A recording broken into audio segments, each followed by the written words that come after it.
né, aquela parte do direito empresarial que cuida das sociedades. A gente chama de direito cambiário a parte do direito empresarial que cuida dos títulos de crédito, né? E a gente também chama de direito falimentar o direito empresarial que cuida das falências, né?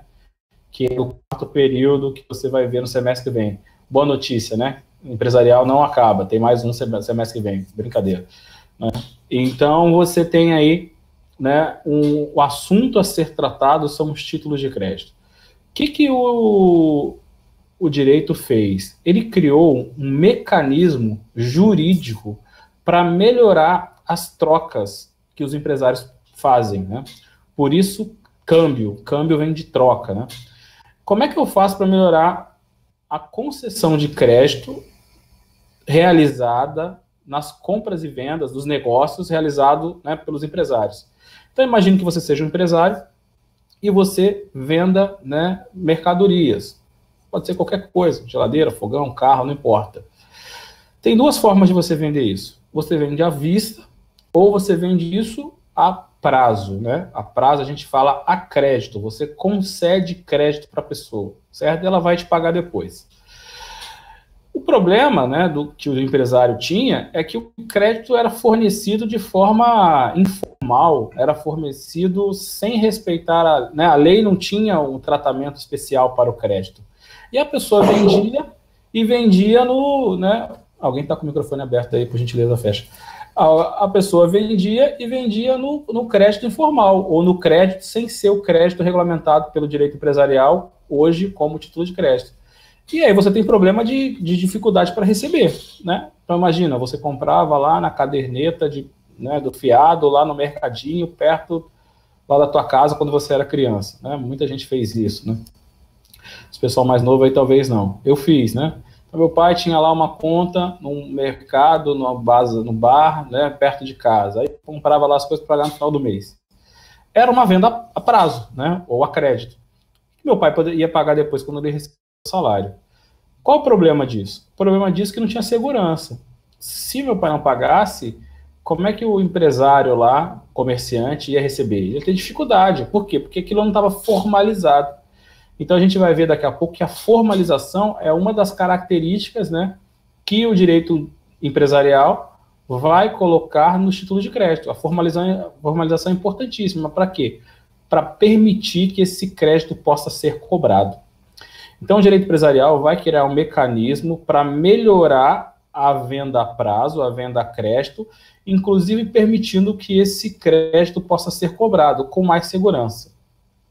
Um segundo problema, né, que o direito empresarial identificou é que o empresário, quando ele concedia crédito, ele ficava com aquele crédito amarrado, vamos dizer assim. Então, o cara do bar lá que eu comprava fiado, se eu não pagar, meu pai não pagasse, ele tinha que aguardar meu pai pagar, na verdade, né, melhor dizendo, para poder comprar de novo.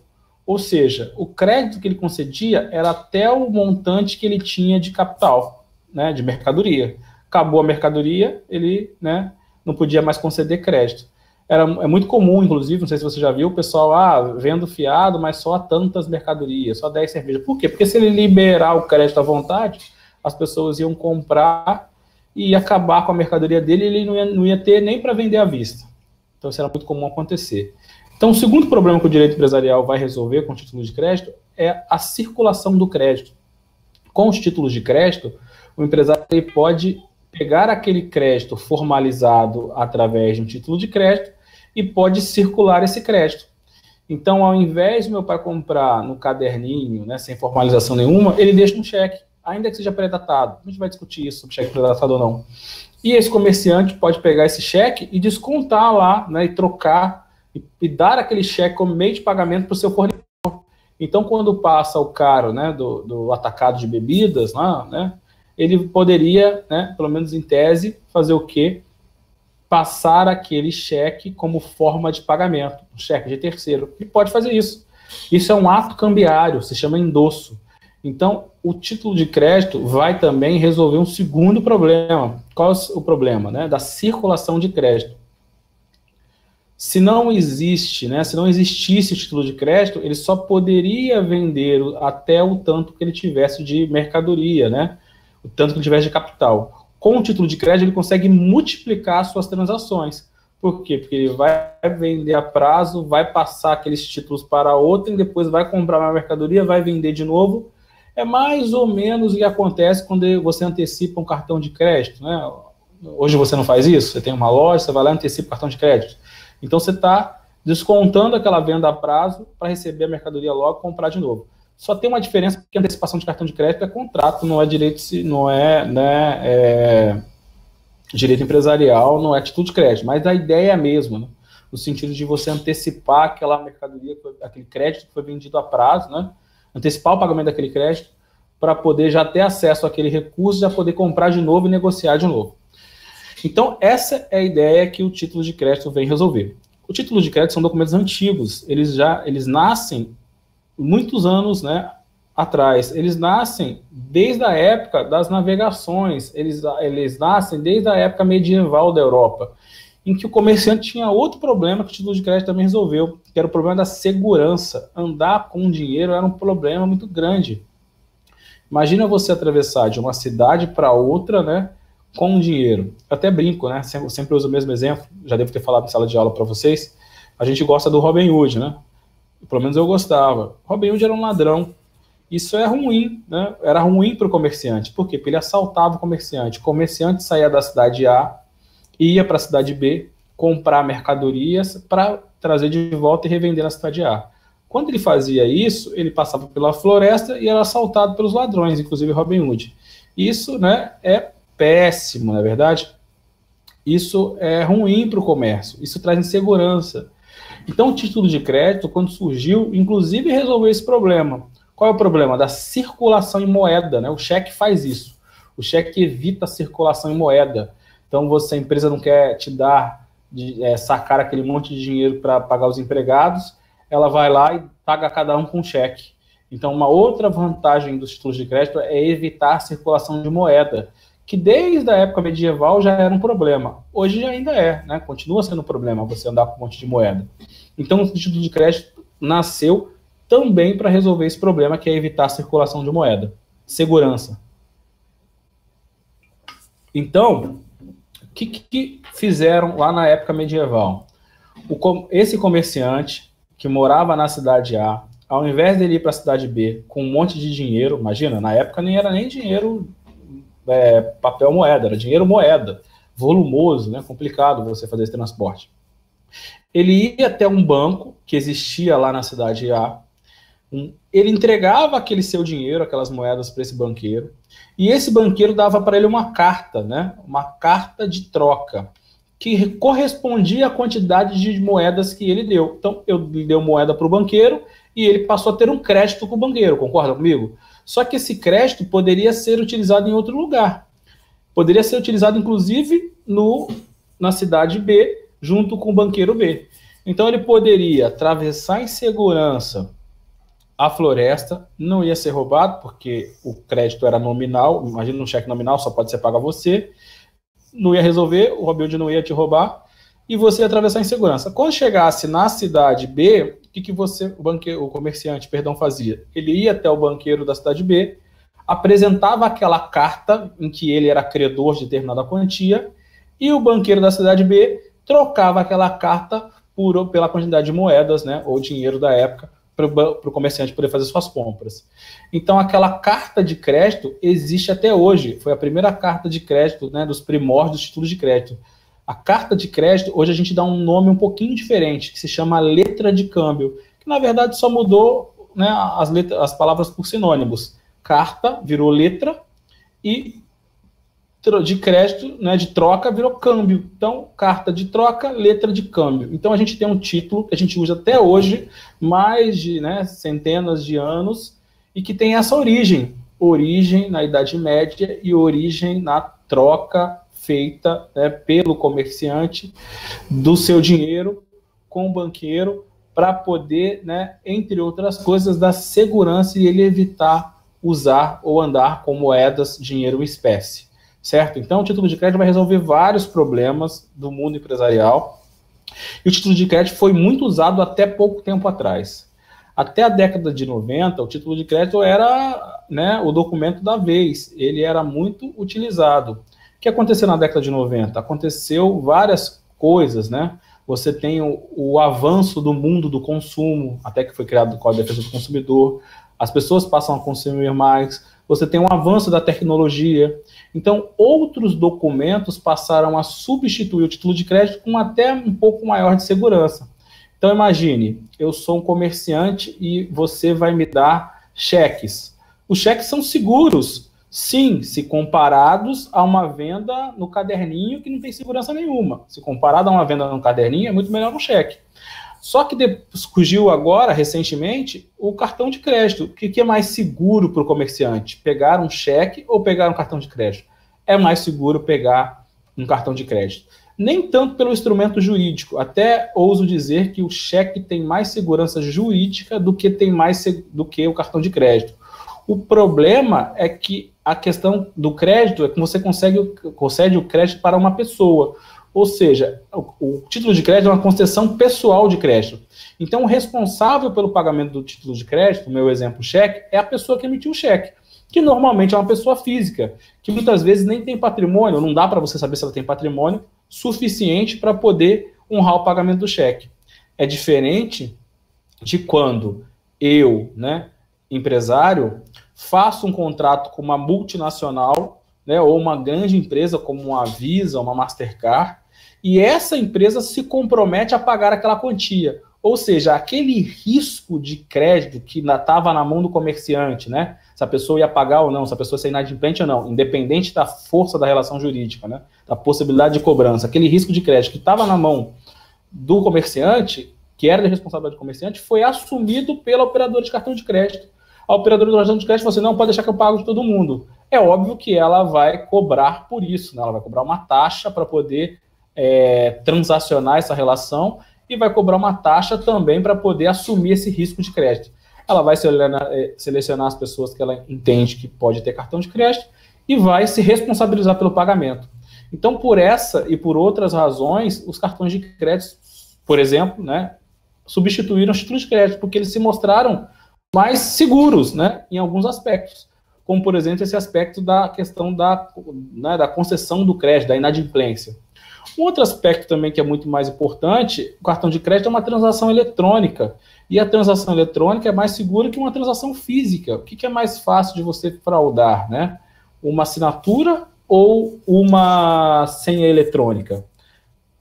Pelo menos no início, a senha eletrônica foi uma grande revolução. Muito difícil você conseguir fraudar uma senha eletrônica se comparado com uma assinatura. É claro que isso muda, hoje em dia o pessoal tem jeito de copiar a sua senha, instala um vírus no seu computador, então até a senha eletrônica hoje em dia consegue ser fraudada. Mas, se você fazer uma comparação, você consegue visualizar que a senha eletrônica é muito mais difícil, né, de ser copiada, muito mais segura, se comparado com uma assinatura ou um documento que pode ser copiado. Quem assistiu aquele filme Prenda-me se for capaz, né, lembra lá com o Leonardo DiCaprio, vai lembrar muito bem ali, né, a maestria lá do Leonardo DiCaprio na cópia de documentos, inclusive de cheque. Ele falsificava o cheque, né, de uma forma cinematográfica. E isso e outras coisas fez com que o cheque e os títulos de crédito, no geral, caíssem em desuso. Apesar do título de crédito ainda estar em desuso, as empresas, principalmente, o consumidor usa muito pouco, né? As empresas ainda usam, principalmente a duplicata, por exemplo, e você ainda tem ele sendo cobrado nas matérias, né? Então tá lá no título de crédito. Vai acontecer a aula? Ué, ninguém não está ouvindo não, Marcelo? Marcelo, a aula já está rolando, vê aí se você está conseguindo, senão você entra e sai de novo. Então, pessoal, para você entender um panorama, tá? Na prática, a gente tem que aprender as regras de título de crédito, porque ainda cai em prova, né? Concurso, OAB, magistratura, os concursos mais difíceis, né, cobram muito título de crédito, então você tem que saber, né? Principalmente se você quiser alçar altos voos, né? Chegar em lugares mais, né, distantes, ok? Vamos fazer um panorama agora de como é que está regulamentado os títulos de crédito. Os títulos de crédito, eles são antigos, como eu já disse, né? Você tem várias ordenações filipinas, manuelinas, várias leis que já tratavam de títulos de crédito.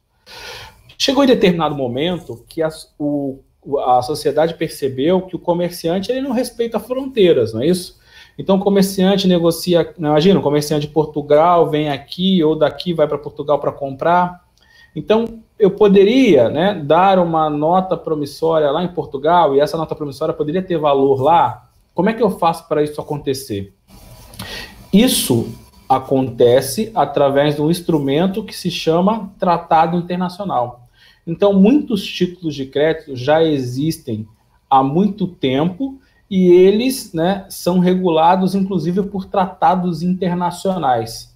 Então, por exemplo, a gente vai estudar aqui, né, a letra de câmbio e a nota promissória, que está regulada por um tratado, que é o Decreto 57663, né, que é a chamada LUG, que é Lei Uniforme de Genebra.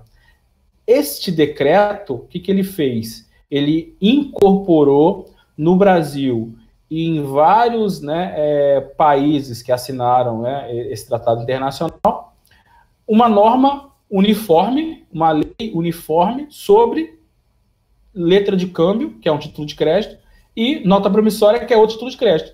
Então, se eu passar uma nota promissória em qualquer um desses países, cumprindo esse tratado, ela vai ter valor. Então, uma nota promissória assinada lá na Alemanha, que assinou esse tratado, pode ser, né, cobrada aqui, sem problema nenhum. Né? Por quê? Porque tem um tratado internacional que regula.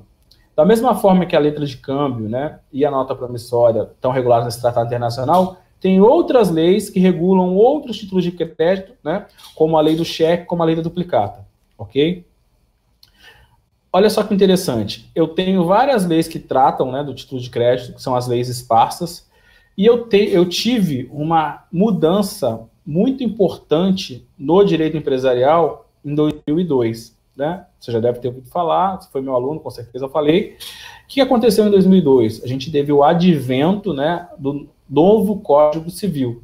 O Código Civil de 2002, ele fez uma grande mudança. Eu vou fechar o meu vídeo e vou abrir novamente, só para ver se melhora aqui a questão da transmissão. O Código Civil de 2002, ele fez uma grande mudança, né, uma grande revolução, uma grande alteração no mundo do direito empresarial. Você deve se recordar que o direito empresarial era regulado, né, pelo Código de 1850, o Código Comercial. E o Código Civil de 2002, ele revogou toda a primeira parte do Código Comercial de 1850. Então, tudo que tratava do comerciante passou a ser tratado dentro de um título, né, do Código Civil que fala agora de empresário, de empresa. Então, os conceitos mudaram. Agora, eu não tenho mais a figura do comerciante, eu tenho a figura do empresário, eu tenho a figura da empresa. Muita coisa mudou.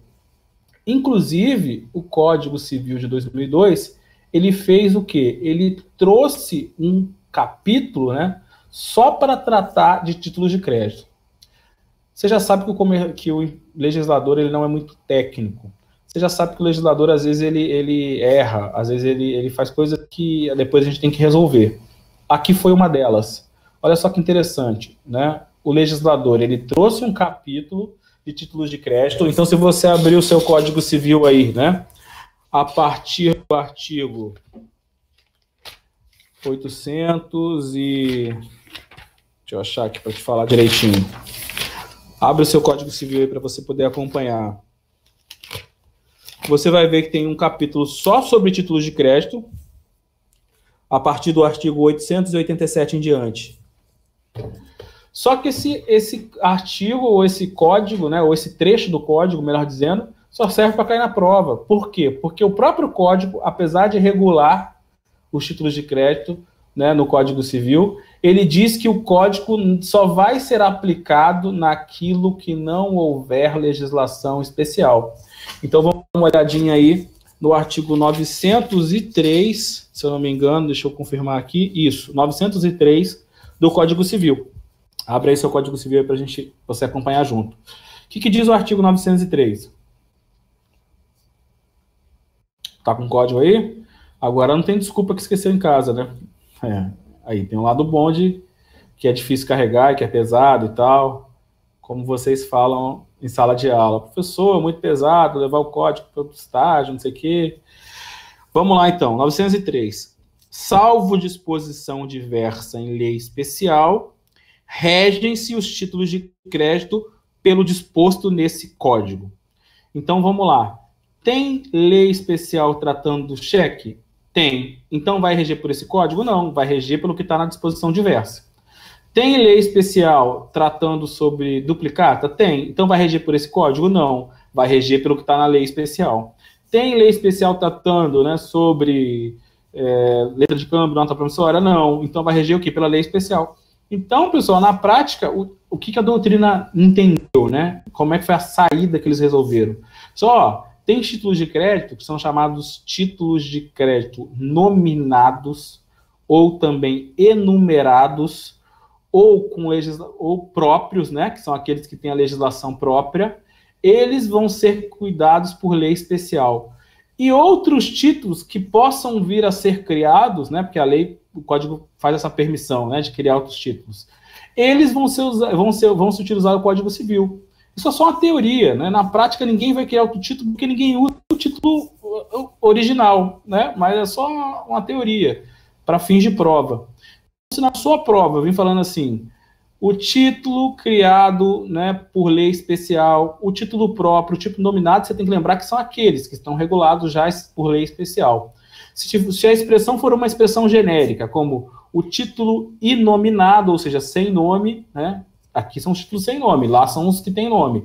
Os títulos, né, não enumerados, os títulos impróprios. Então, qualquer expressão nesse sentido, você vai se remeter ao Código Civil.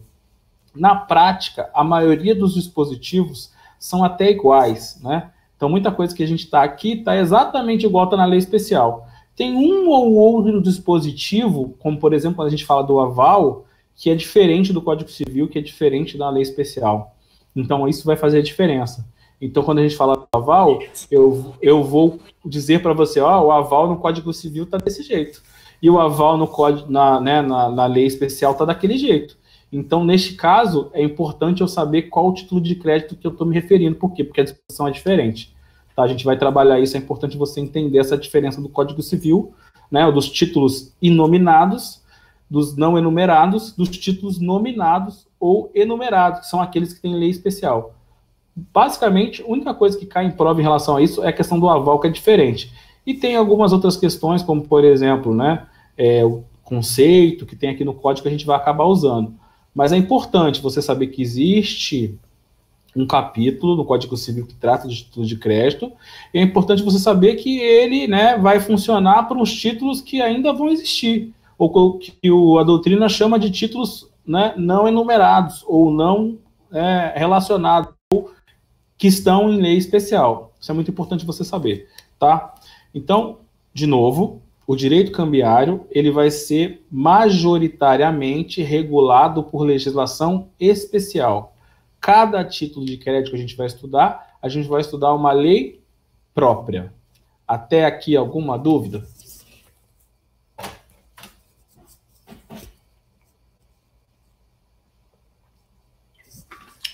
Prosseguindo. Vamos pensar aqui. Mas o que são títulos de crédito?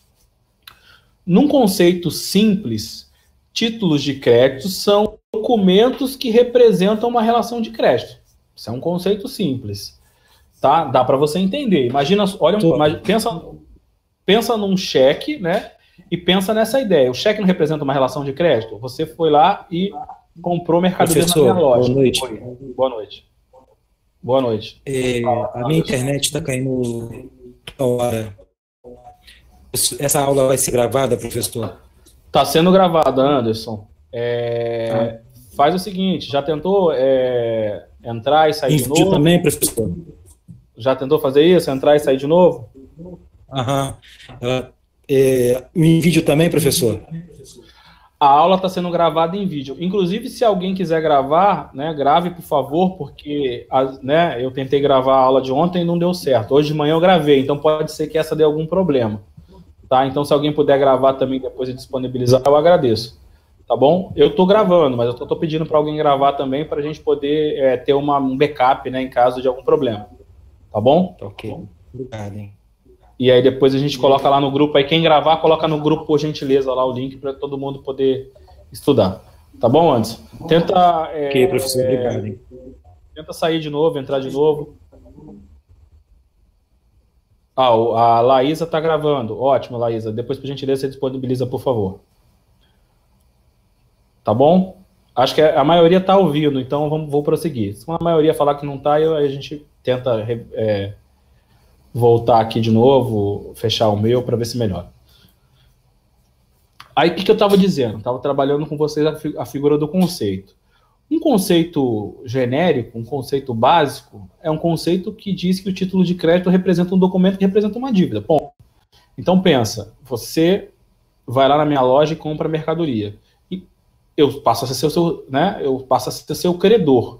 E aí você me dá um documento para representar essa dívida. Por exemplo, um cheque. Certo? O título de crédito representa um documento, uma dívida. Ponto. Só que para a gente fazer um conceito mais completo, eu preciso colocar alguns elementos nesse conceito. Porque eu tenho outros documentos que também representam dívidas e que não são títulos de crédito, concorda? Esse conceito está certo, mas ele está insuficiente. O conceito, para ser bom, ele tem que descrever bem aquela situação, não é isso? Então, por exemplo, né, eu posso fazer uma confissão de dívida que não é título de crédito e vai atrapalhar, então, o nosso conceito. Então, o conceito mais completo é um conceito que a doutrina adota há mais de 100 anos e que foi adotado pelo Código Civil. Olha que interessante, o Código Civil, apesar de não ser utilizado, né, praticamente, ele trouxe um conceito para a gente de título de crédito. Inclusive, né, não é comum a legislação, conceituar as coisas, né? Você já deve ter ouvido falar isso, que o legislador não costuma conceituar os institutos. Aqui ele conceituou. Então a gente pode se utilizar do conceito previsto no Código Civil para definir os títulos de crédito. Vamos lá para o Código Civil, então, agora, no artigo 887, que vai fazer isso. O artigo 887 vai ser bom para a gente. Por quê? Porque ele vai trazer um conceito de título de crédito. E esse conceito vai ser a base do sistema jurídico cambiário. Vai ser a base do título de crédito. É desse conceito que a gente vai extrair os 3 princípios que fundamentam todo e qualquer título de crédito. Ok? Vamos para o código. Olha o que diz o código. Título de crédito, documento necessário ao exercício de um direito literal e autônomo, nele contido, somente produz efeitos quando preenche os requisitos legais. Então, essa primeira parte aqui, até o somente, tem 3 elementos que são os princípios cambiários, que são os princípios do título de crédito. Todo título de crédito, para ser título de crédito, tem que respeitar esses princípios. Né? Se não for, não vai ser título de crédito. Então, se eu fosse colocar, né, em uma ordem, o primeiro princípio é o princípio da documentalidade. Toda vez que eu falar em título de crédito, eu preciso necessariamente, obrigatoriamente, de um documento. Então, o título de crédito é um documento.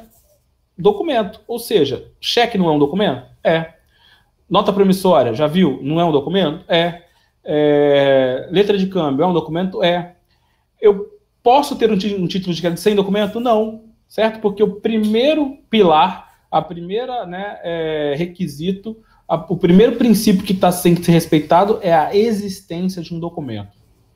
Esse princípio, chamado de princípio da documentalidade, também chamado de princípio da cartularidade, também chamado de princípio da incorporação. Por quê? Porque você incorpora o crédito num documento.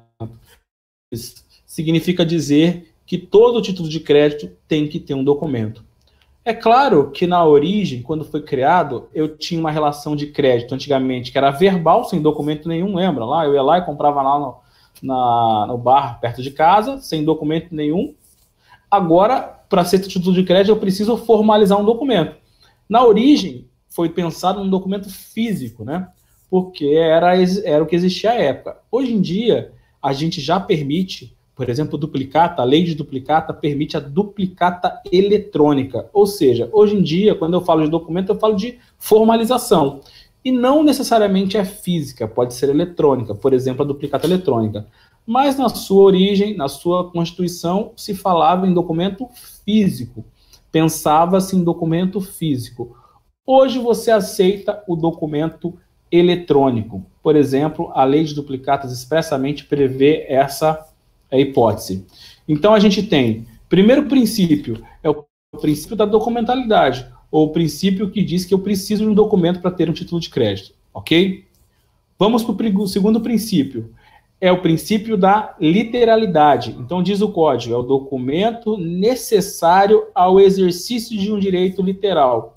Ou seja, para o título de crédito ter valor, para o título de crédito existir, eu vou precisar consignar o direito de crédito literalmente no documento. Então, o princípio da literalidade, que é o segundo princípio, traduz a ideia de o título de crédito somente existir se o direito de crédito for totalmente consignado no documento. Ou seja, o documento vale pelo seu conteúdo, né? Vale aquilo que está escrito. Eu até brinquei em sala de aula, não sei se vocês lembram, né? Eu vim para cá, não sou paulista e não conhecia Jogo do Bicho, né? Sinceramente, nem sei se lá em São Paulo tinha, porque eu nunca reparei. Aqui é muito mais marcante isso, né? Agora menos, mas 10 anos atrás era muito mais, tinha muita barraquinha de Jogo de Bicho nas esquinas. E aí você tem uma regra lá no Jogo do Bicho, que eu fiquei sabendo, você pode me corrigir se eu estiver errado, que no Jogo do Bicho vale o que está escrito, não é isso? Aquela regra do Jogo do Bicho vale o que está escrito é o nosso princípio da literalidade. Eu até brinco, você não pode escrever isso na sua prova, porque é um termo, né, muito vulgar para um advogado, né, para um juiz escrever. Tem que tentar traduzir isso para uma forma mais técnica. O vale o que está escrito significa dizer que o documento de crédito tem que ter consignado o seu crédito. Se não tiver dessa forma, não vai funcionar. Se não tiver dessa forma, não vai ter segurança. Se não tiver dessa forma, o crédito não vai poder circular. Lembra? Como é que o empresário, né, vai poder ir até o seu fornecedor e trocar o cheque se a pessoa que vai pegar o cheque não tem certeza do valor que vai receber? Inviável. É óbvio que hoje em dia isso parece muito óbvio, né, para ser repetitivo. É claro, né, que hoje em dia isso parece muito óbvio, mas nem sempre foi assim. Lembra que a gente está mudando um sistema? Eu tinha um sistema verbal, eu tinha um sistema que eu não tinha formalização nenhuma e agora eu estou criando um sistema formalizado, que eu exijo a existência de um documento e que eu digo que o direito de crédito tem que estar no documento. Apesar de hoje ser óbvio, né? Assistiram lá o filme O Poço?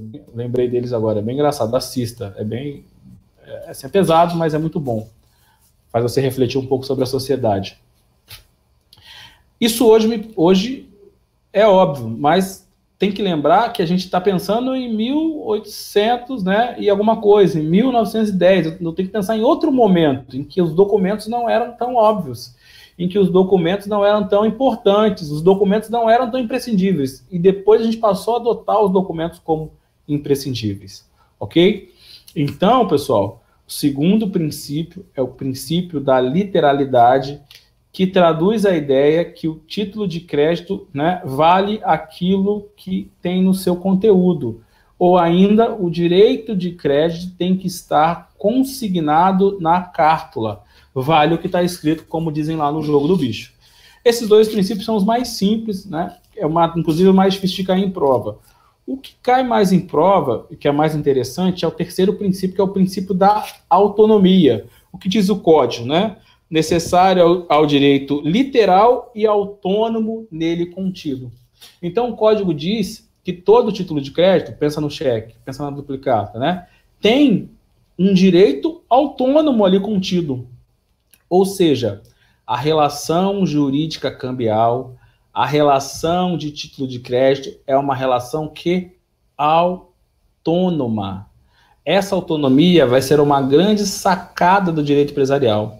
Essa autonomia vai ser muito importante. Por quê? Porque vai permitir que o título circule. Se o título de crédito não fosse um direito autônomo, não poderia haver a circulação, ou a circulação estaria prejudicada. Imagina o dono da loja que pega aquele cheque que você passou e vai entregar esse cheque para o seu fornecedor. Por exemplo, o atacado de bebida, lá, o atacadista de bebida, Ambev. E ele passou o cheque que você passou lá quando você comprou cerveja no final de semana. A Ambev quer saber se as garrafas quebraram, se não quebraram, se aquela bebida, né, se aquele cheque tem a ver com a bebida da Ambev ou se aquele cheque foi do carvão que você comprou. Pouco importa, né? Por quê? Porque o cheque é um direito autônomo, um direito de crédito autônomo, concorda comigo? Pouco importa a origem. Pode até ser que a origem seja outra, que não tem nada a ver com a bebida que ela vende, percebeu? A autonomia vai ser fundamental também para dar segurança na relação jurídica do título de crédito e mais para permitir a circulabilidade. O título de crédito tem alguns atributos, né, algumas características. E uma das características, ou um dos atributos do título de crédito é a circulabilidade, também chamada de negociabilidade. O título de crédito ele foi feito para ser negociado. O título de crédito foi feito para circular. Isso só acontece, né, ou acontece principalmente em razão da sua autonomia. Quando você pega um título de crédito, um cheque, um duplicado, uma nota promissória, né, você não quer saber de onde surgiu. Você não precisa saber de onde surgiu. Isso não vai ter, isso não tem necessidade. Por quê? Porque ele é um direito autônomo. Ele vale pelo seu conteúdo. Está lá dizendo que vale 10 mil reais, que vale R$1.000, é R$1.000 que a pessoa que emitiu o cheque deve, ponto, e acabou. Quando eu depositar o cheque no banco, né, daqueles R$1.000, a pessoa tem que pagar os meus R$1.000 e ponto, e acabou.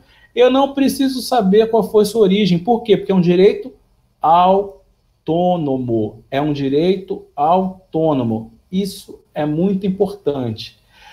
Tanto o título é um direito autônomo, como todas as relações atreladas a ele também são relações autônomas. No meu exemplo, só tinha duas pessoas, que era o emitente do título, do cheque, lá você que emitiu o cheque, e o dono, né, do estabelecimento empresarial, lá, né, do mercado, por exemplo. Eu poderia ter uma terceira pessoa, por exemplo, um avalista. Então você chegou no mercadinho lá da sua esquina, seu amigo, teu conhecido, falou assim, ó, eu preciso de um dinheiro, né? E ele vai te emprestar um dinheiro. Mudei a relação originária, né? Mas eu vou continuar usando o mesmo título de crédito que é um cheque. E ele fala, tudo bem, eu empresto o cheque, mas eu sei que você está numa dificuldade financeira, então eu vou exigir que seu pai seja seu avalista. Ou seja, eu vou ter uma terceira pessoa agora nesse título de crédito. Eu vou ter você que emitiu, em razão desse empréstimo, desse dinheiro, o cheque para o seu vizinho lá, o dono do mercadinho. Eu vou ter o seu pai ou sua mãe, algum familiar seu, que vai ser o seu avalista. Ele vai assinar o título de crédito se comprometendo a pagar caso você não pague. E ele vai ficar com aquele cheque pelo prazo acordado, 1 mês, 30 dias, não importa. Depois a gente vai discutir essa questão do cheque ser à vista ou não, é outra discussão. Ok? Caso você não pague, essa pessoa pode cobrar do seu pai ou lá da pessoa que foi seu avalista. Não pode? Pode. Essa relação jurídica, ela é autônoma também. Se você morrer, né, só um exemplo, a pessoa que ficou como avalista continua respondendo. Olha só, né? Isso é para também dar segurança na relação jurídica de título de crédito.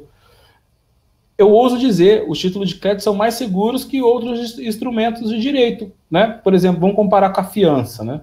A fiança não é autônoma, você já deve ter estudado isso no direito civil. A fiança é um contrato de garantia acessória. Se o contrato de locação acabar, acaba o contrato de fiança. Não é assim? Aqui não. Acabou o contrato, né? A origem, a dívida lá de você que emitiu o cheque, por alguma razão, provou que era nulo, provou que você, né, você faleceu, não importa a razão. E a pessoa que assinou como avalista permanece.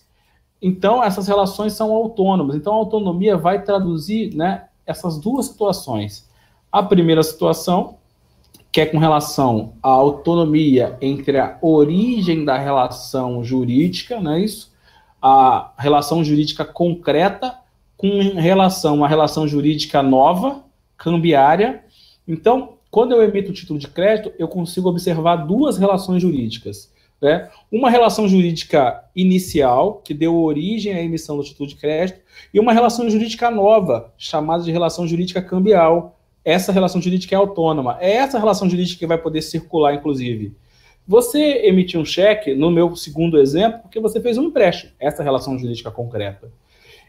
E no meu primeiro exemplo, você emitiu um cheque porque você fez uma compra e venda lá de mercadorias. Essa é a relação jurídica concreta. E a relação jurídica autônoma para as duas situações é a mesma, qual seja o cheque emitido. Até aqui, alguma dúvida?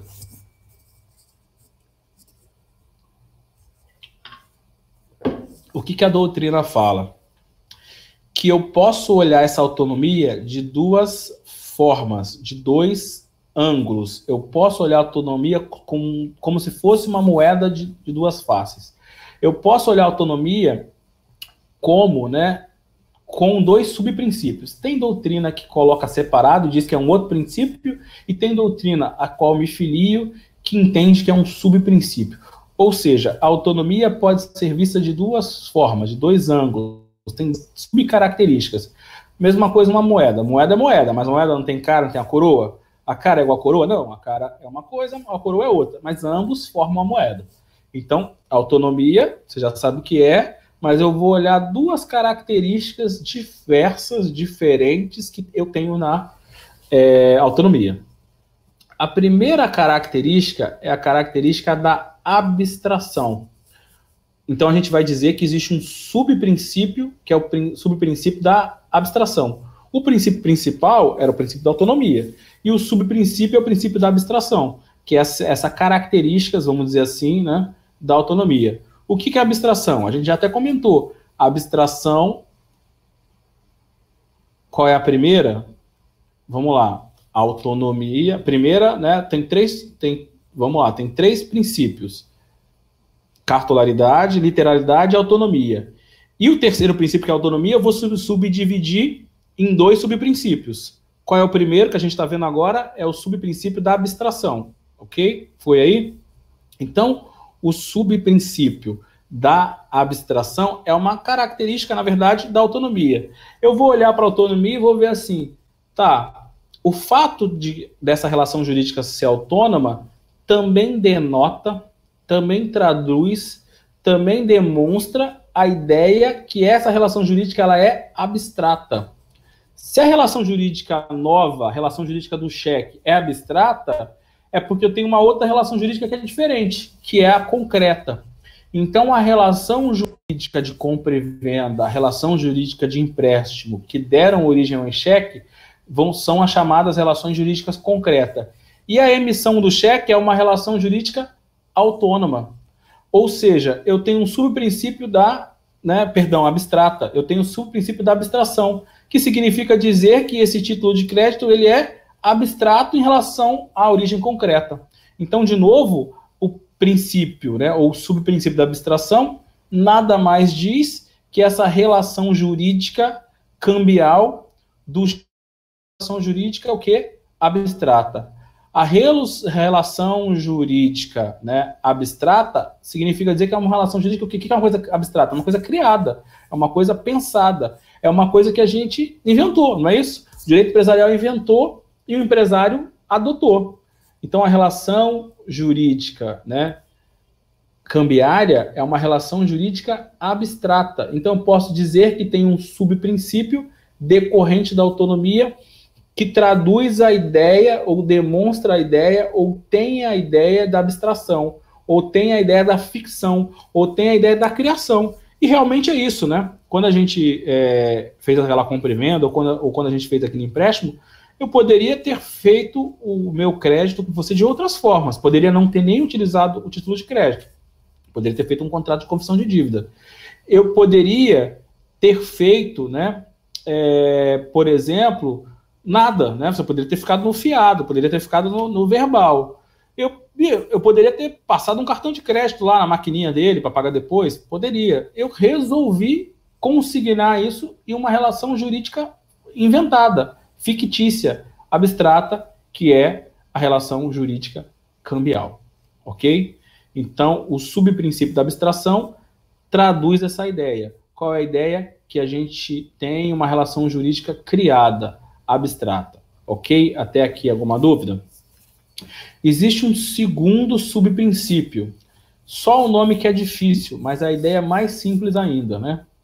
Quando você cria o título de crédito, né, em razão da autonomia, a gente vai observar uma outra característica. Qual é a característica?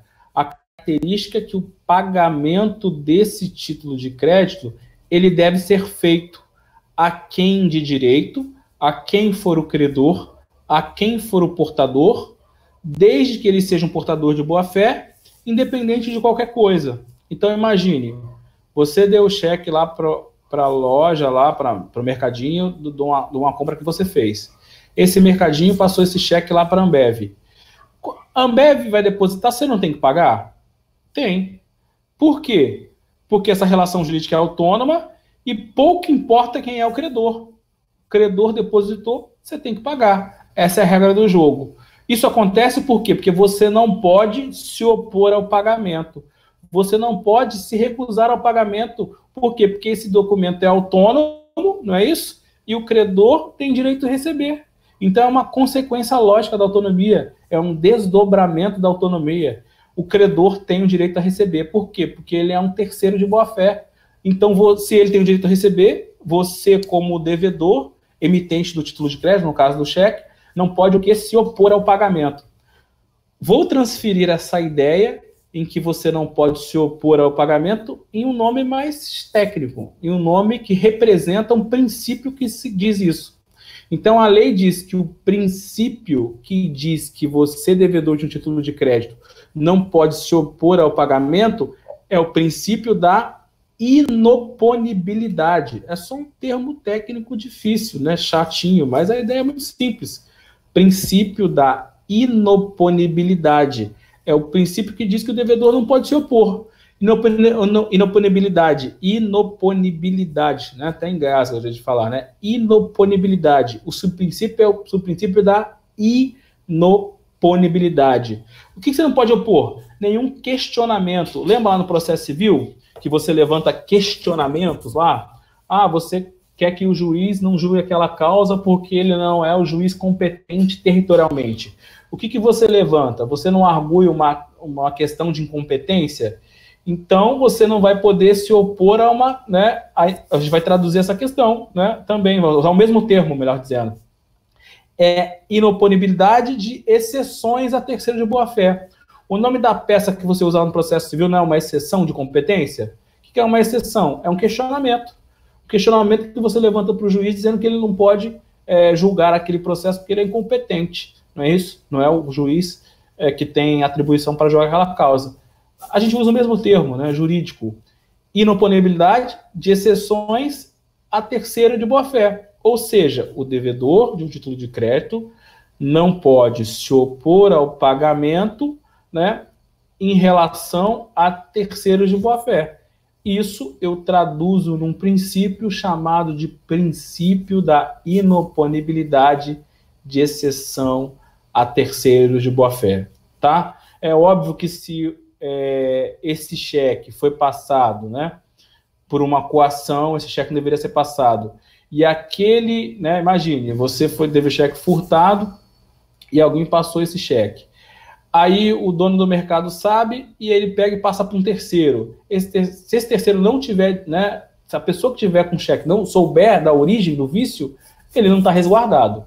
Esse resguardo só acontece para pessoa de boa-fé. Ou seja, para a pessoa de boa-fé que recebeu o título como uma dívida, né, como um crédito, essa pessoa tem o direito de receber. Por quê? Porque a origem do título, ela é o quê? Ela é separada, né? É autônoma. Eu não misturo as coisas. Cuidado. O que aconteceu com os títulos de crédito? Né? Você pode até estar se questionando isso, eu já falei isso na sala de aula, mas é importante repetir. Os títulos de crédito passaram a ser usados como meio de pagamento qualquer, né? Comum. Como meios de pagamento pelo consumidor e não pelo empresário. Porque uma coisa é eu enxergar, eu aplicar ao título de crédito o direito empresarial. Outra coisa é eu usar o título de crédito como mero meio de pagamento e, por isso, eu não aplicar o direito empresarial. Então, imagine outro exemplo. Você vai, né, numa loja de carros e compra um carro. Sei lá, um carro custa 10 mil reais. Você tinha 8 mil reais e deu lá os seus 8 mil reais e deu mais 4 cheques de 500. Quando chegou em casa, você descobriu que o carro estava cheio de problema. Aí você foi lá e assustou o cheque, né? Claro que está errado, não é assim que fala, é sustou de suspender, mas você vai ouvir muita coisa, né, errada aí quando você estiver na profissão, o pessoal fala assustou o cheque, uso campeão, entre outras coisas. Você vai lá e suspendeu o pagamento do cheque, entrou na justiça e disse, ó, comprei o carro deu problema, levei na loja, o cara não resolveu, levei na loja, o cara não resolveu, não teve jeito. Estou aqui para o judiciário resolver a minha lide, não é isso? Estou aqui pedindo para que o negócio seja desfeito, que o cheque seja devolvido, que eu seja indenizado pelos prejuízos que eu causei, eu ainda ia usar o carro para ser Uber, não consegui trabalhar, você vai pedir lá e provavelmente você vai ganhar, né? Dependendo de prova, né, e tal. Vamos pensar, o cheque foi usado pelo empresário nesse caso? Não. De um lado, eu tinha um consumidor e de um lado eu tinha um fornecedor. A relação jurídica que liga as duas pessoas é uma relação de consumo, não é uma relação empresarial.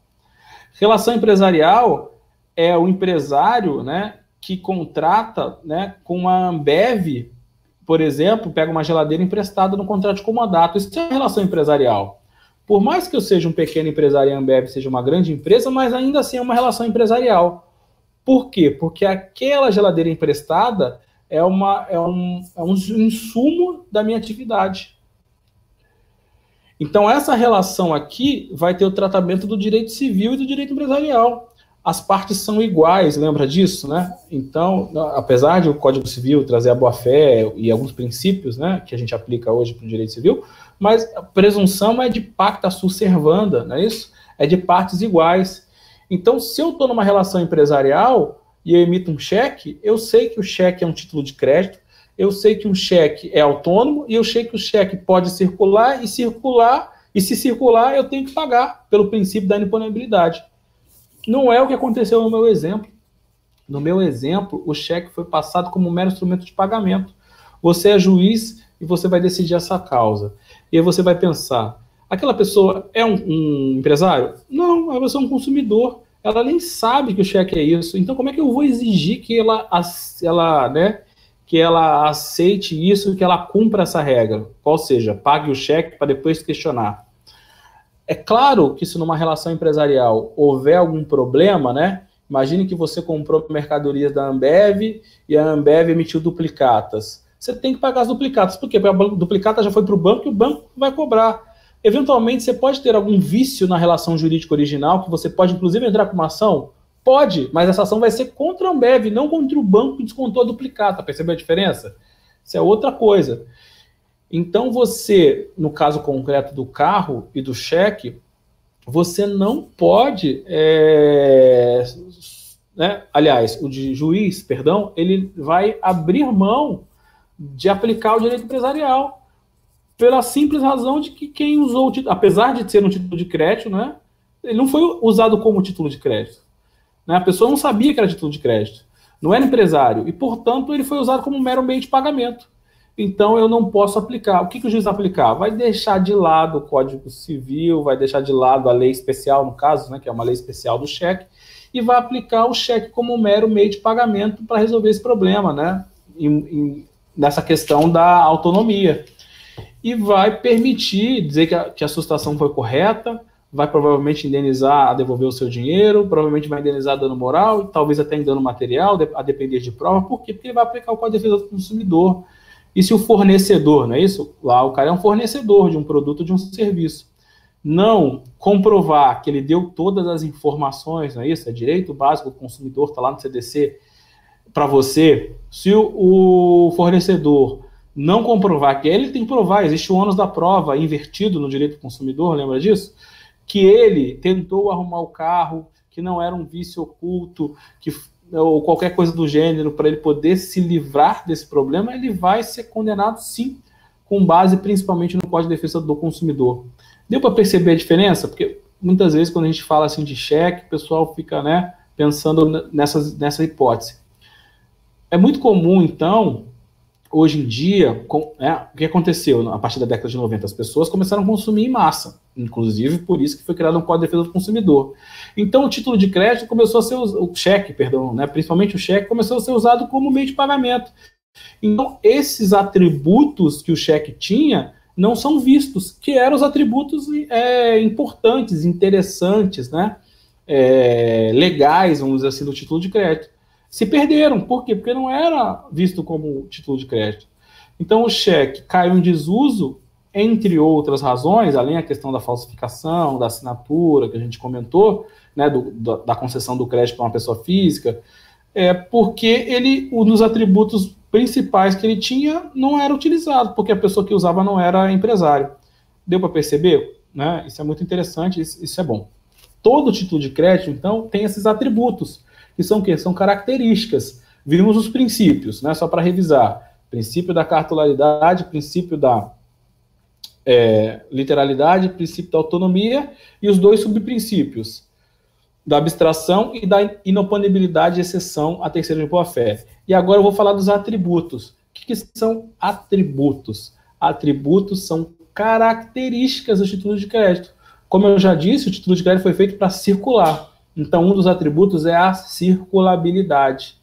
Tem gente que chama também de negociabilidade. É essa possibilidade que o título de crédito tem de circular, principalmente em razão da sua autonomia.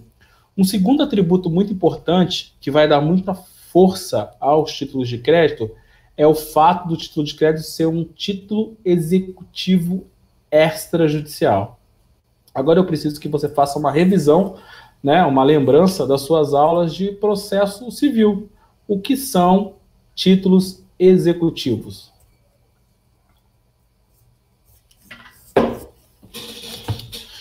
Relembrando, títulos executivos são documentos que podem ser executados, né? O processo, ele tem dois tipos, o processo de conhecimento e o processo de execução. Às vezes eu tenho um direito, mas eu preciso provar esse direito para o juiz para depois eu poder executar esse direito, não é isso? Então a pessoa negativou o meu nome indevidamente. O que eu vou fazer? Eu vou entrar com uma ação, juntar lá o extrato do SPC Serasa, dizer que eu nunca comprei naquela empresa, ou comprei e já paguei o comprovante de pagamento. E ao final dessa ação, o juiz vai conhecer o meu direito e vai, né, proferir uma sentença que é um título executivo judicial. E hoje em dia houve o chamado sincretismo processual, não é isso? Em que eu uni o processo de conhecimento ao processo de execução. Então, basta eu dar prosseguimento nessa ação, no mesmo processo, através do cumprimento de sentença. Vou intimar o devedor, através do seu advogado, para pagar a dívida, né, sob pena de multa, não é isso? Lá no 523, lá do Código de Processo Civil. Então, antigamente, eu tinha que entrar com uma ação de conhecimento, a ação de conhecimento acabava, eu tinha que entrar com uma ação de execução. Isso era muito ruim. Por quê? Porque para entrar com a ação de execução, você tinha que começar um novo processo. E o ato que dá início ao processo, ou que chama o réu para o processo, é chamado de citação. Você já deve ter estudado isso. E a citação é um ato pessoal, tem que ser feito na pessoa do devedor, né, da pessoa do réu.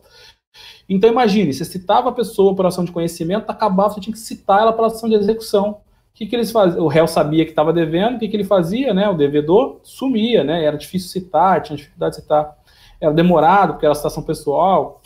Isso, graças a Deus, acabou. Para os títulos executivos judiciais, eu não preciso mais da citação processual. Eu não preciso mais fazer um novo processo para dar cumprimento a esse título. Eu posso continuar no mesmo processo. Então, eu tinha dois processos foram unidos, né? E eu não tenho mais dois processos, agora eu tenho duas fases de um mesmo processo. Mas isso aí você já deve ter estudado bastante lá em processo civil, é só uma revisão para a gente chegar no que nos interessa, que são os títulos de crédito. Outros documentos já me garantem ou nos garantem a possibilidade de execução direta. Então, no meu exemplo, eu não tinha um direito líquido, certo e exigível, né? Eu precisava entrar com ação para poder provar para o juiz a existência de um direito líquido, certo e exigível. Alguns documentos já têm esse atributo alguns documentos já têm essa característica. Qual é a característica? De provar, de ter, de representar um direito líquido, certo e exigível. É o caso dos títulos de crédito.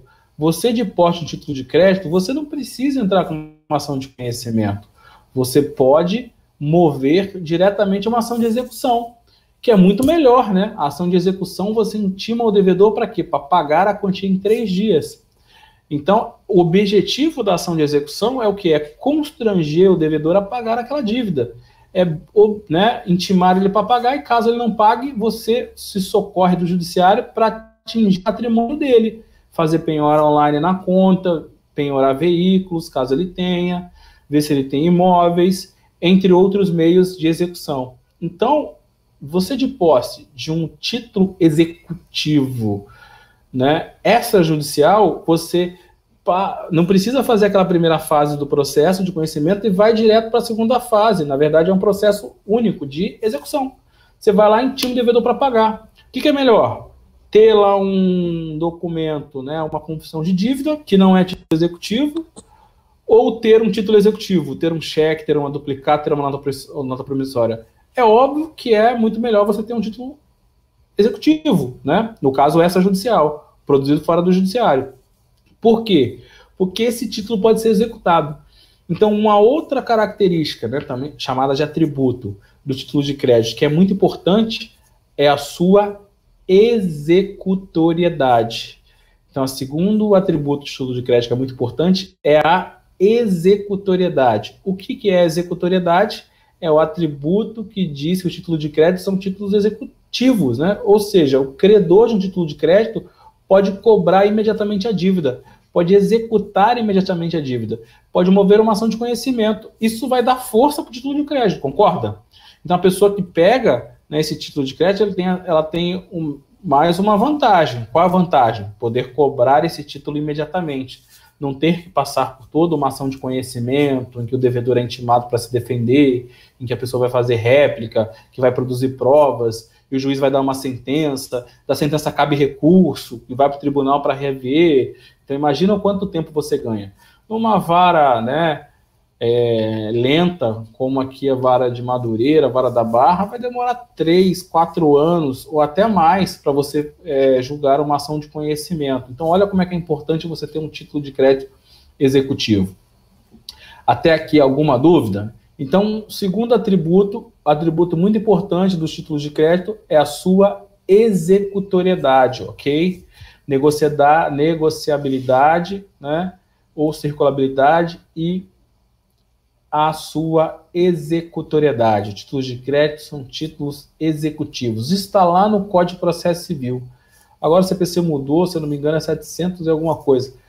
Depois você dá uma procurada. O Código de Processo Civil relaciona todos os documentos que têm esse atributo.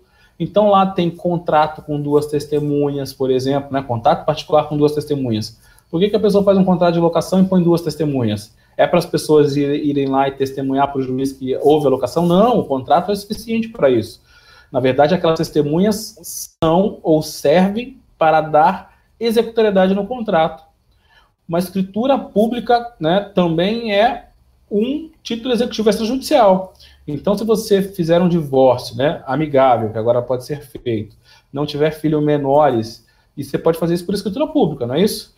E se nessa escritura pública, né, alguém, né, não importa quem, dizer que deve uma quantia para o outro cônjuge, vai pagar, ou se comprometer a pagar um alimento, você pode executar. O título é executivo. A lei dá essa característica, esse título. A CDA, lembra da CDA? Né? É bom revisar, lembra? Eu sempre falo isso para você em sala de aula. Além de estudar muito mais a matéria, você tem que revisar os assuntos. Lembra da CDA, Certidão de Dívida Ativa? A CDA também é um documento que tem natureza executiva. A lei atribui à CDA a possibilidade de execução direta. Né? A CDA ela acontece quando a pessoa não paga um tributo. Imagina que você tem um carro né, e não paga o seu IPVA. Esse IPVA vai ser escrito na dívida ativa. Né? A dívida ativa é como se fosse um cadastro de mal pagadores da dívida pública. um livro de devedores. E depois desse livro, a Fazenda Pública vai extrair uma certidão, um documento, é uma folha. É esse documento que é, né, que possui a executoriedade. Hoje em dia, a cota de condomínio também tem a título executivo, tem vários documentos aí que são títulos executivos, que têm essas características e que são importantes aí você saber. Até aqui alguma dúvida? Vamos prosseguir. O próximo assunto, já percebeu que essas aulas vão render bastante, né? Porque a gente fala muito, porque tem pouca interrupção e o tempo acho que vai ser maior. Acho que isso vai ser bom, que vai dar para a gente revisar bastante os conteúdos e avançar bastante. Tanto que a minha água já acabou. Próximo assunto é classificação dos títulos de crédito. Então, a doutrina classifica os títulos de crédito de várias formas. Vamos falar de algumas, as mais importantes, pelo menos. O que é classificar?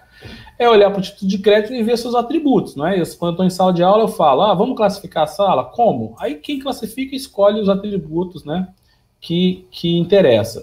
Posso classificar a sala por sexo, posso classificar por altura, posso classificar por idade, né? Por quê? Porque eu faço a classificação para entender os títulos de crédito, para entender a sala. Eu posso fazer a mesma coisa para o título de crédito. Vou olhar para o título de crédito. Vou só parar um pouquinho aqui para responder a dúvida do colega. Essa CDA é equivalente ao protesto? Não.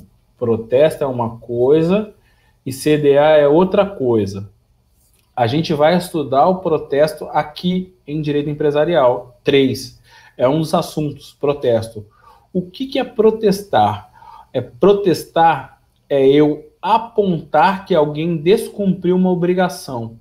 Normalmente, o protesto ele ocorre, né, para apontar, para comprovar, para formalizar que a pessoa descumpriu o pagamento, né? Então, normalmente as pessoas têm um nome protestado. Por quê? Normalmente as pessoas têm um nome protestado porque deixaram de pagar um título de crédito, deixaram de pagar uma dívida, né?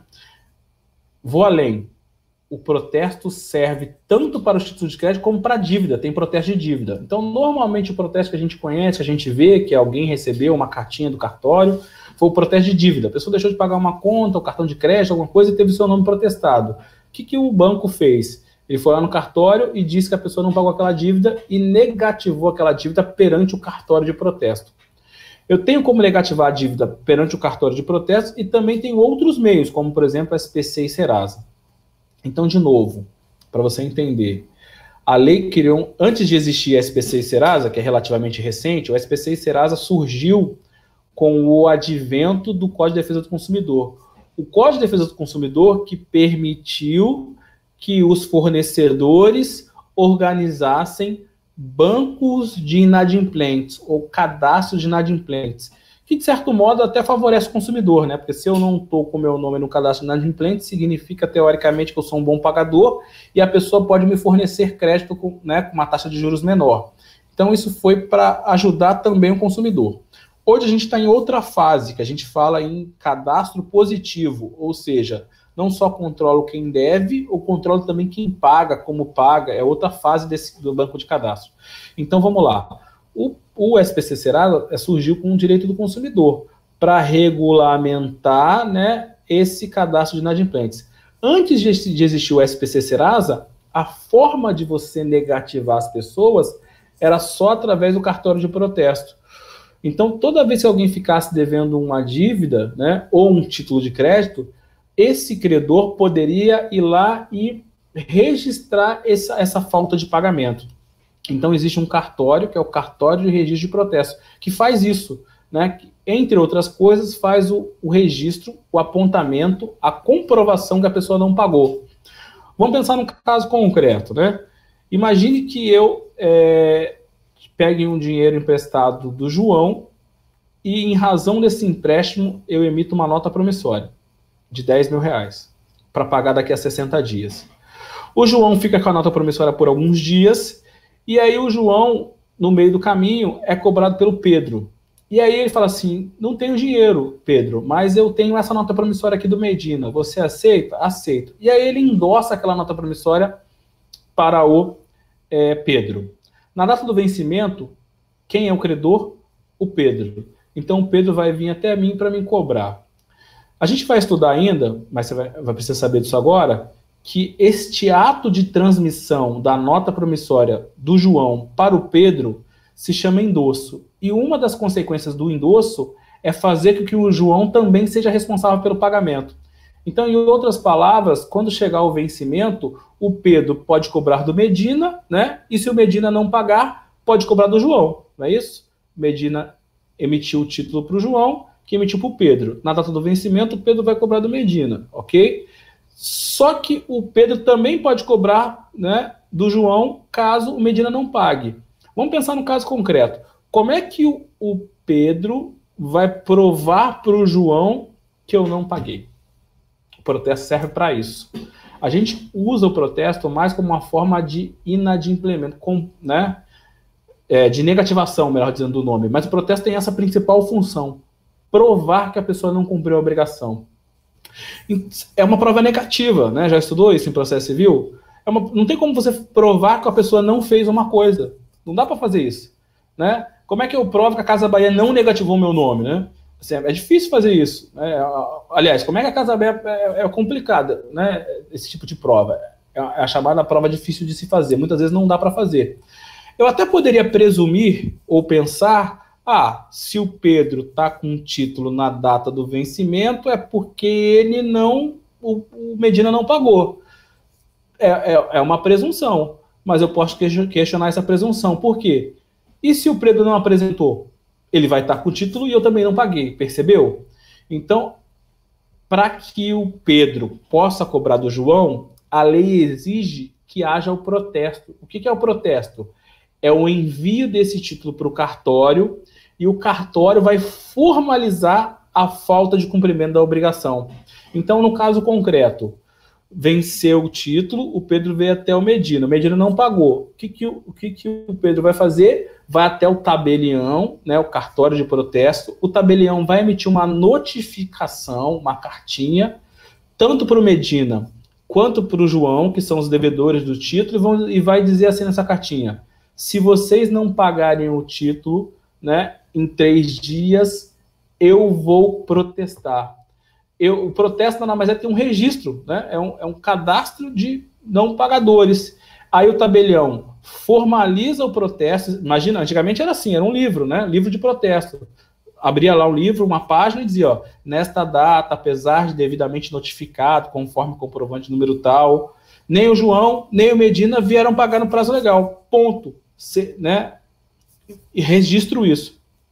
Vai pegar o tabelião e devolver para o Pedro o título e um comprovante do protesto, ou uma certidão de protesto.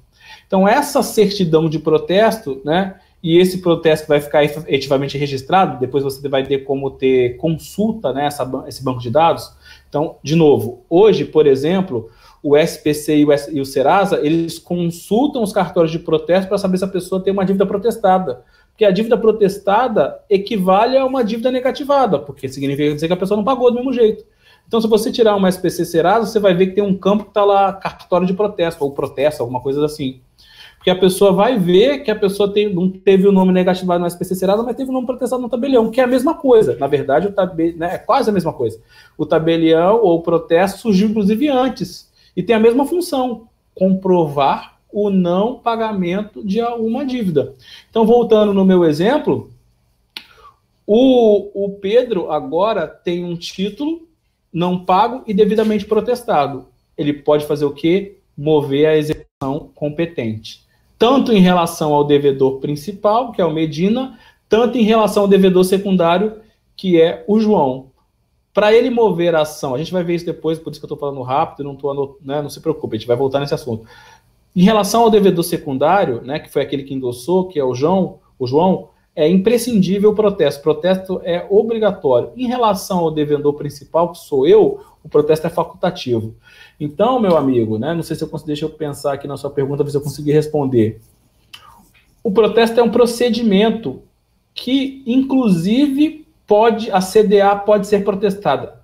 Isso não era comum de se fazer. Antigamente, a Fazenda Pública, a União, o Estado, municípios, eles não protestavam as CDAs.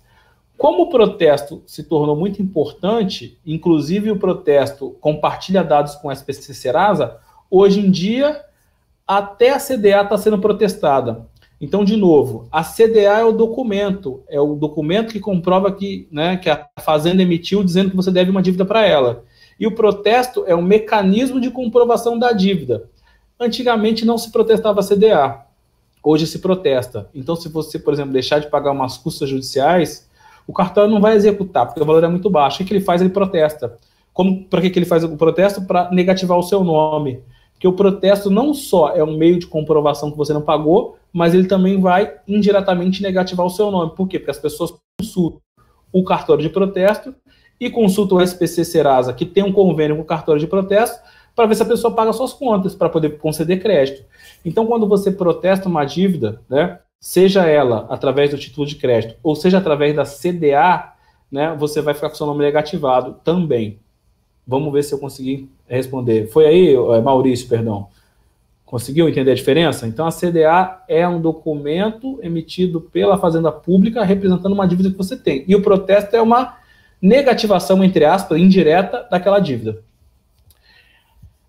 Deixa eu ver aqui o Anderson. Certidão da dívida pública. O devedor, o Estado pode executar o devedor de IPVA? Sim.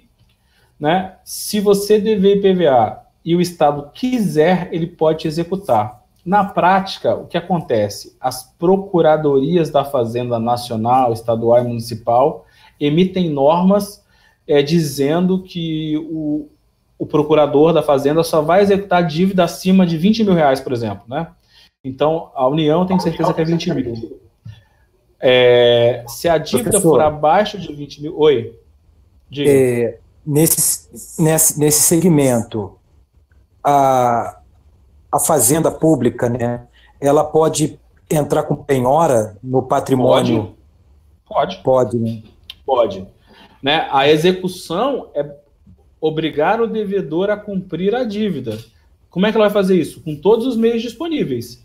O procedimento de execução que a Fazenda tem é um procedimento um pouco diferenciado, tá? Tem alguns prazos e algumas coisas diferentes da execução que a gente está acostumado no processo civil. A gente, quando executa uma dívida, um título de crédito, a gente segue o processo civil, né? Lá o Código de Processo Civil, o capítulo de execução de títulos extrajudiciais. Isso aí você deve ter visto ou vai ver lá no processo civil.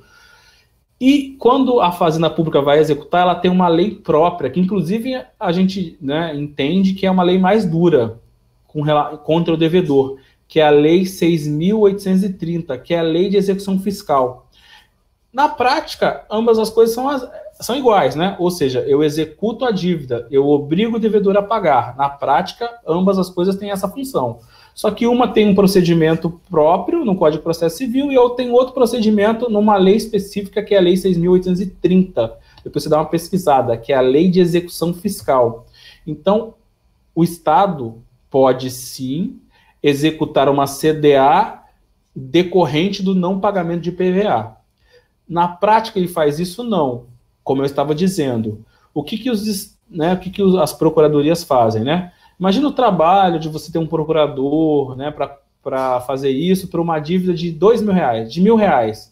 Não é aquela história, o molho vai sair mais caro que o peixe. Os estados não têm, né, pelo menos em teoria, né? Eu critico muito isso, inclusive em sala de aula, o pessoal trabalha pouco, então você sabe disso. Mas se tiver alguém aí que faz estágio em Fazenda Pública, talvez vai dizer o contrário. Pelo menos em teoria, as pessoas não têm mão de obra para executar todas as dívidas, porque tem muita dívida e tem dívida de valores baixos, R$1.000, R$500, imagina, R$2.000. Vai ter mão de obra para fazer tudo isso? Não vai ter procurador para fazer isso. Vai ter vara de Fazenda Pública para fazer tudo isso? Não. Quem já atuou em vara de Fazenda Pública sabe que o negócio é muito lento, muito devagar. Então, por essa e por outras razões, eles criam alguns critérios. Por exemplo, eu só vou executar dívidas acima de R$20.000. As dívidas abaixo, a Fazenda só protesta. Então, se eu dever IPVA, provavelmente, né, principalmente se for um valor baixo, eu não vou ser executado. Eu vou apenas ficar com o meu nome negativado.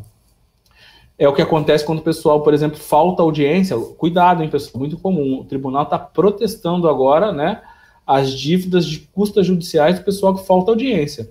Então, né, vocês que estão começando a advogar aí, que estão começando a atuar, o que acontece muito? A pessoa, vamos fazer uma ação, vamos fazer pelo juizado, que é gratuito. Tem algumas vantagens de você fazer ação pelo juizado especial de pequenas causas.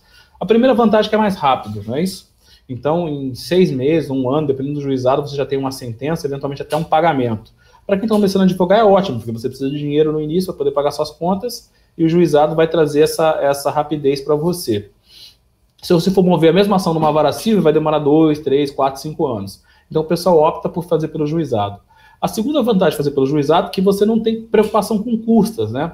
Na vara civil, você precisa necessariamente de pagar as custas ou pedir a gratuidade. Quando você for advogar, você vai ver que pedir gratuidade não é um negócio fácil, né? Os juízes, eles dificultam, não vou dizer que não dificultam, mas a lei fala que basta uma declaração. Aqui no Rio de Janeiro isso não funciona. Aqui no Rio de Janeiro dizem que a declaração é uma mera presunção legal, que o juiz deve verificar qual é a situação legal da pessoa para poder deferir a gratuidade. Então você tem que comprovar quanto a pessoa ganha, né? Comprovar qual é a renda dela, qual é o patrimônio. Então você tem que juntar os 3 últimos contra-cheques. Se a pessoa declara imposto de renda, você tem que juntar a declaração de imposto de renda. E o juiz vai avaliar o quanto ela ganha para deferir ou não a gratuidade. Não tem um critério legal. A lei diz que quem não tem condições declara, e quem não paga não pode pagar. Só que os juízes criam os critérios deles. 5 mil reais, tem gente que eu já vi, tem gente que fala que é 2 mil. Cada juiz, olha que loucura, de cada comarca tem o seu critério maluco. Uma vez, uma juíza da Barra pediu para a parte juntar a conta de energia da casa dela, as 3 últimas contas de luz, porque ela ia avaliar a gratuidade com base no consumo que ele tinha de energia. Olha que loucura, critério da juíza, né, maluca lá criou. Então, você vai entrar na vara civil? Eu só entro quando a pessoa, por exemplo, é aposentada do INSS com um salário mínimo. Aí é fácil de eu comprovar. E quer mais? Tem um juiz aí em Santa Cruz, não vou dizer o nome, né, alguém deve saber, que manda a pessoa que ganha um salário mínimo pagar 10% das custas. Tem essa previsão no Código de Processo Civil. O juiz ele não só pode isentar as custas, como ele pode reduzir as custas. Aí tem um texto lá todo bonitinho, dizendo que as pessoas têm que contribuir para a justiça, não sei o que, não sei o que, não sei o que, não sei o que. E sei lá, se as custas for R$1.000, ele tem que pagar 100. Porque o juiz entendeu que, né, que tem que contribuir para a justiça. Olha que loucura, a pessoa ganha R$1.000 para sobreviver, para comer, para pagar aluguel, para pagar água, para pagar luz, tem que pagar custas judiciárias porque o juiz não dá. Aí você entra, olha o problema, a pessoa ganha um salário mínimo, você acha que vai conseguir gratuidade com facilidade, e aí o juiz dá um despacho desse maluco, você tem que agravar dessa decisão para poder reverter, ou seja, vai dar um trabalho da porra. E aí, na prática, muitas vezes, dependendo do fórum, dependendo do cartório, você desiste de entrar na vara civil. Por quê? Porque é muito difícil ter essa questão da gratuidade. Ok? Que é pior quando a pessoa não tem renda formal. Aí é uma merda para conseguir gratuidade.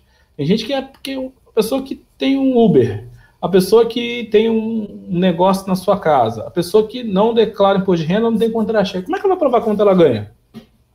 Me fala. A pessoa vende roupa, né? Tem uma lojinha, muitas vezes é informal, né? Não se formalizou. Então, quando tem o MEI, ainda dá para você provar o MEI, né? Esses aí são os piores, né? Aí cada juiz cria um critério maluco. Tem juiz que manda juntar você, tem uma consulta que você faz no site da Receita Federal para comprovar que a pessoa não declara imposto de renda. Aí você faz essa consulta que não tem restituição a juntar. Tem juiz que manda você juntar carteira de trabalho em branco. Você junta. E cada juiz tem seus critérios para conseguir. Ou seja, voltando para onde a gente interessa, muitas vezes você vai para o juizado para não passar por essas situações. E aí o que acontece? Muita gente não leva o negócio a sério. Não estou pagando nada, né? Não estou pagando advogado só vai receber ao final. Não estou pagando custas. E aí chega no dia da audiência e esquece. Tem gente que falta porque esquece, falta porque, depois eu vejo o que eu faço, e falta a porra da audiência. Se faltar audiência injustificada, os juízes eles vão condenar em custa, o tribunal está emitindo uma CDA e está protestando, e as custas não são baratas, né? As custas de um processo judicial aí de juizado, você pedindo 2, 3 mil reais de dano moral, dá quase R$1.000. Ou seja, muito cuidado, tá? Você que pretende advogar aí, muito cuidado, tá? você como advogado, você sempre avisa os seus clientes e você sempre formalize isso, manda o WhatsApp, guarda o comprovante, manda por e-mail, né, para ficar, né, porque quando você distribui a ação, você que tem a data da audiência e você informa o cliente. Então você tem essa obrigação de informar o cliente, porque se esse maluco depois amanhã faltar a audiência, depois falar que você não avisou, né, olha o problema, você ainda pode ser condenado e pagar essas custas aí. Então, muito cuidado com isso. Formaliza isso. Lá no escritório, eu peço para avisar sempre. Avisa, distribuição, sabe a data da audiência? Avisa. E avisa uma semana antes. E aí você tem problema, porque às vezes você avisa uma semana antes, o cliente acha que está muito longe. Você avisa no dia, o cliente acha que está muito em cima. Isso são coisas que você não aprende na faculdade, né? Assim, é bom quem advoga que pode traduzir. Então, informe o cliente o máximo de vezes que puder, e ainda assim vão ter clientes que vão faltar a audiência, vão ser condenados em custas, e ainda vai gerar um certo transtorno para você, que vai achar que você que não avisou. Fazer o quê? Tá? Então, muito cuidado aí com a dívida, né, de custas, porque isso pode gerar um problema. Até aqui, alguma dúvida? Então, a aula avançou bastante, já são 9h40, eu não vou entrar na classificação não, a gente começa semana que vem, porque eu não vou conseguir terminar em 10 minutos e a gente continua, tá bom? Eu vou abrir aqui um espaço para vocês tirarem alguma dúvida, me falarem o que achou, me dar um feedback aí, espero que tenham aprendido os 3 princípios, são muito importantes, e os 2 subprincípios, e o conceito também às vezes cai bastante impróprio. Tá, então hoje a gente tem 4 conceitos aí importantíssimos que você não pode esquecer. O que é um título de crédito, a sua regulamentação no Código Civil e também nas leis especiais também é importante, também cai bastante em prova. E é isso, pessoal. Espero que as aulas sejam produtivas, que você consiga aprender os conteúdos, apesar de, né, problemas eventuais aí com a informática, a tecnologia, e no final das contas todo mundo consiga se formar, né, principalmente vocês que já estão se formando, e sem nenhum prejuízo, né, ou o mínimo de prejuízo possível, tá bom? Tudo bem aí? Pergunta, professor, o senhor vai passar o trabalho? Vou sim. Confirma para mim, eu não passei um trabalho sobre títulos de crédito impróprio? É o primeiro trabalho que eu costumo passar para essa matéria, né? Confirma para mim aí. Títulos de crédito impróprio. É o primeiro trabalho. Então, o primeiro trabalho vai ser sobre títulos de crédito impróprio. Em resumo, existem os títulos de crédito próprio, que são esses que a gente vai estudar, cheque, duplicata, nota promissória, e tem títulos de crédito impróprio. O que são títulos de crédito impróprio? São documentos que não são propriamente títulos de crédito, mas têm características de títulos de crédito, e por isso são chamados de títulos de crédito. Então, por exemplo, uma ação, né? Lembra da ação lá da sociedade anônima? As ações são consideradas títulos de crédito impróprios. Por quê? Porque representa uma dívida que o sócio tem com a empresa e pode ser executada. E tem como é que é o nome do negócio? Certificado de depósito bancário. É um outro exemplo de título de crédito impróprio. Então, faça uma pesquisa sobre título de crédito impróprio, o que é, porque a gente não vai ver, né? Ou vai ver muito pouco. E escolha pelo menos 3 títulos de crédito, né? 3 tipos, e fale sobre eles. Então, vamos lá. Primeiro trabalho, o tema é título de crédito impróprio. O que você vai fazer? Definir o que é título de crédito impróprio e vai procurar pelo menos 3 títulos de crédito impróprio. Um exemplo, a ação. E vai falar, a ação é isso, isso, isso, vai considerar título de crédito impróprio por isso, por isso, por isso. Faz um resumo, né? Uma pesquisa. E vai me entregar. Como sempre, manuscrito. Esse é pequenininho, pode ser aí uma página, né? 2 laudas. Acho que é suficiente para você fazer um trabalho razoável. 2 ou 3 laudas aí. Escreve bonitinho, coloca a referência, depois digitaliza ou manda uma foto para mim por e-mail, tá? Meus trabalhos eu vou aceitar todos por e-mail, que é melhor para me controlar. E o trabalho, eu vou passar mais trabalhos até a prova para a gente poder contabilizar a nota de vocês, né? Vocês já sabem que os trabalhos vão ser, a prova da P1, pelo menos, vai ser trabalho. Ok? A data de entrega é na P1. O calendário da P1 mudou. Se eu não me engano, foi adiado por 2 semanas. Depois você dá uma olhada aí, qualquer coisa a gente manda para você, a data exata. Então tem aí mais de um mês aí para você fazer. Minha sugestão, já começa a fazer, porque todo mundo vai passar vários trabalhos. Então, se você deixar para cima da hora, acho que vai ficar complicado. Sim, vou passar o máximo de material que eu puder. Exercício, né, material. O próximo tema da aula, eu vou mandar para vocês material depois. Eu acho que eu mandei livro também. Se eu não mandei, eu mando depois lá no grupo do WhatsApp, né? Classificação, próximo tema da aula. Se você quiser ir estudando. Classificação dos títulos de crédito. Eu não lembro se a gente chegou a ver isso em sala de aula. Tá bom? O próximo tema é esse. Já pode ir estudando. Se eu não me engano, eu mandei livro.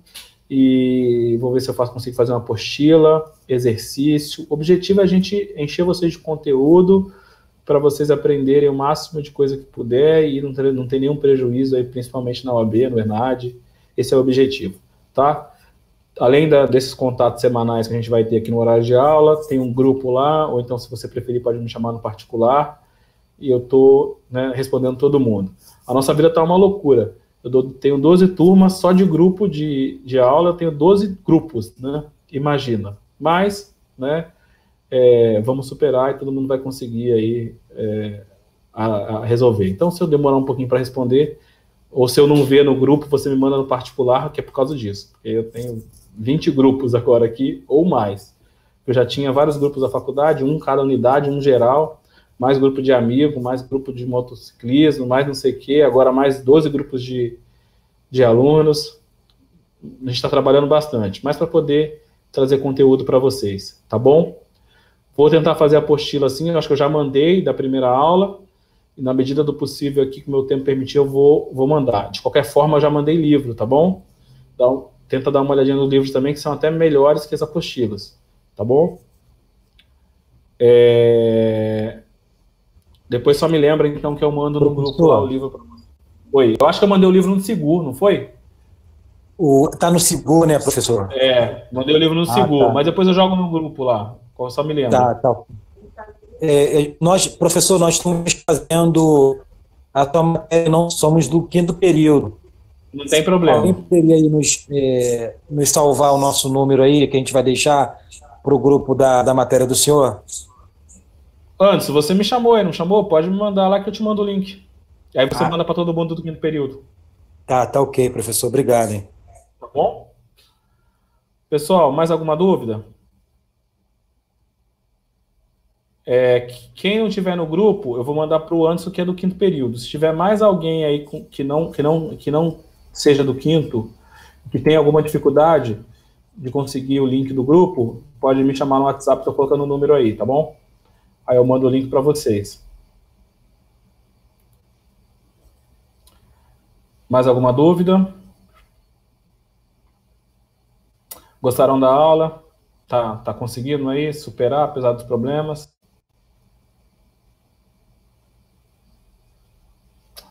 Que bom, muito obrigado. E vamos seguir, né? Então,